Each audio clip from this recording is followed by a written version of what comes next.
And more we're looking, James, like we're coming to double-dip recession. Would you agree? I would like to think it's not going to be a double-dip recession, but I guess it's a slowdown in the growth, and we've seen pretty. I mean, typically when you come out of a recession, then you see things grow pretty strongly because everything has been so weak for so long that when you do come out of it, then it's looking pretty good. But I guess there's going to be a few more things that are coming into the mix. I mean, these unemployment figures, consumption's a big part of the U.S. economy. Absolutely, two-thirds of economic activity in the U.S.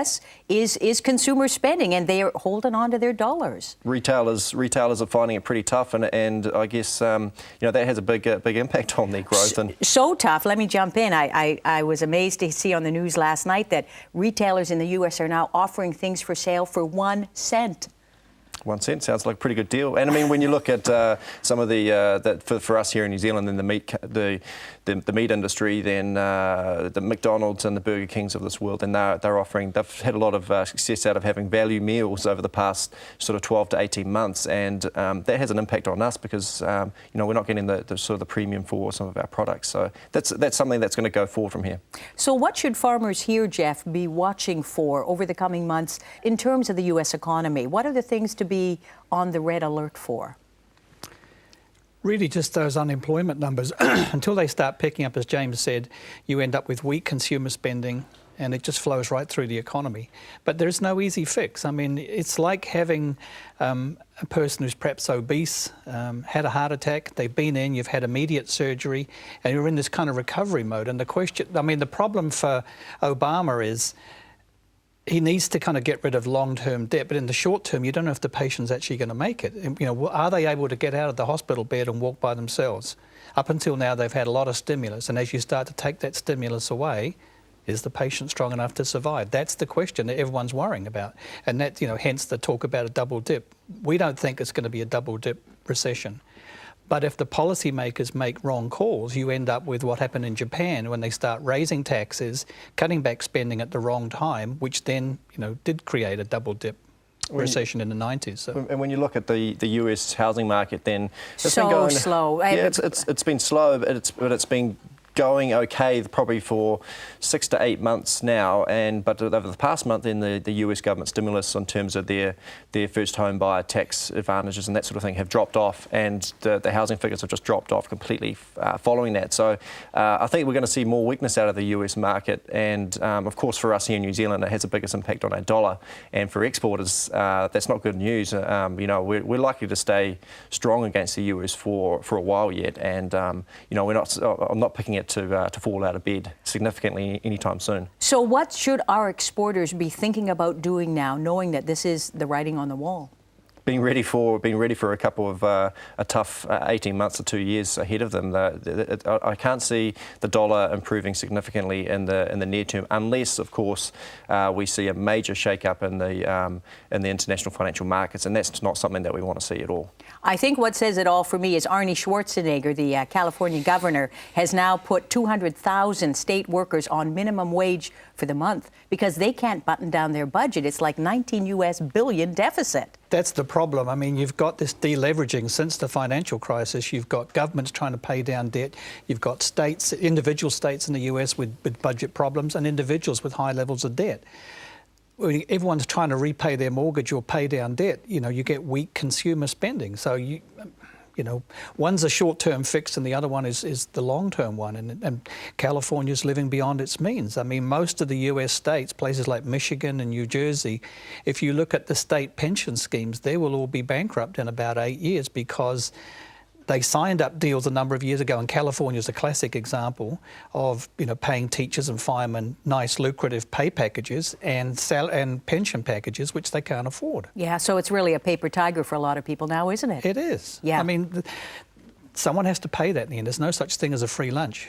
And we have aging work populations, as we know, Absolutely. aging populations. And the healthcare costs are the ones that are a real killer. I mean, on these pension plans, for people like General Motors, it adds about $1,500 to the cost of a car is just the medical benefits. Extraordinary. Here at home, though, I see that the latest business survey out by the New Zealand Institute of Economic Research says that we're not feeling so confident either. Let's talk about that. James. Yeah, I mean, the latest figures from the second quarter, then just seen a little bit of a change in the tone. I guess people have probably been feeling that the future is going to be better than the past, but now they're a little bit uncertain about that, and that's probably what we're seeing internationally too. They're just a little bit concerned that there's been talk about this double dip. We don't think it's going to happen, but they're worried that their profit levels in the future are going to be a little bit weaker. And of course, when they're thinking about that, they're not going to spend money. They're not going to employ more people. They're not going to build a bigger factory or a bigger plant. So that just lags on the confidence and potentially sort of on our growth.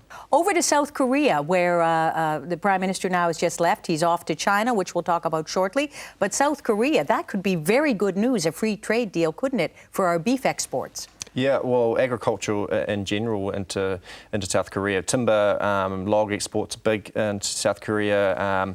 The beef market is one of our largest, very important market. And of course, the US and Australia have been getting in there and getting the ups on us a little bit. So. Yeah. So how important is it that we get in there first? Because they're also negotiating separate free trade deals. Oh, very important, very important. I think that, this is a very strong economy, one of the 11th or 12th largest economies in the world.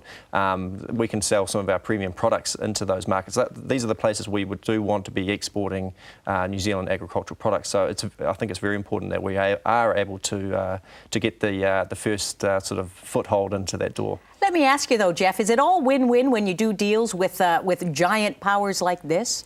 Is it win-win for our people in little tiny New Zealand? Well, as you say, the US have been negotiating with Korea since about 2007, and agriculture is the sticking point. Correct. So I wouldn't imagine any quick fix, and I don't. Given our level of exports to Korea, it seems an imbalance. We're quite happy to buy Samsung products and Hyundai cars, and yet we want to ship a little bit of beef there, and there's a problem. So they're not always win-win. All right, we'll wait and see. Watch this space. Over in China now. Now there is a Goliath that seems to be at odds with its own people. Apparently, they want to bring in the world's toughest new environmental energy regulations, and yet they've been encouraging their people to get bigger cars and have refrigerators and all kinds of these nice electrical appliances. There's going to be a powerful clash, isn't there? They have some problems. One is just sheer the increase in power usage is horrendous. So the amount of coal-fired power stations that you need, or kind of greener technologies that you need, is huge. They have water issues as far as pollution. So they have a bunch of issues. And what you also have now is starting to run out of cheap workers to some extent. In the past, people have moved from rural areas into the cities to get jobs, and they'll work at, I can't remember the name of the factory, but the one that makes the iPhones, where they had all those suicides. Even though they're increasing wages in those places, the turnover of staff is something like 25-30% a year. Incredible. And as living standards improve in rural areas and they start to get the internet and they get power, why would you move to the city if you could actually stay in your own hometown? So. All right, let's go back to Europe just quickly as we wrap up this segment, gentlemen. Apparently, European banks have to pay back an incredible amount, billions of dollars worth of euros, of emergency loans this week. Is it going to happen? Yeah. I think so. Yeah. And what's that going to do to bank liquidity in Europe?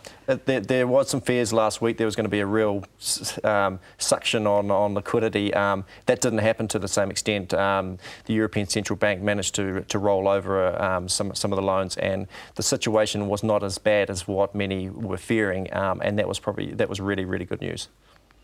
So what else is happening in the world, gentlemen? We don't have very much time left in this segment. Tell me, what should farmers be watching in the next week?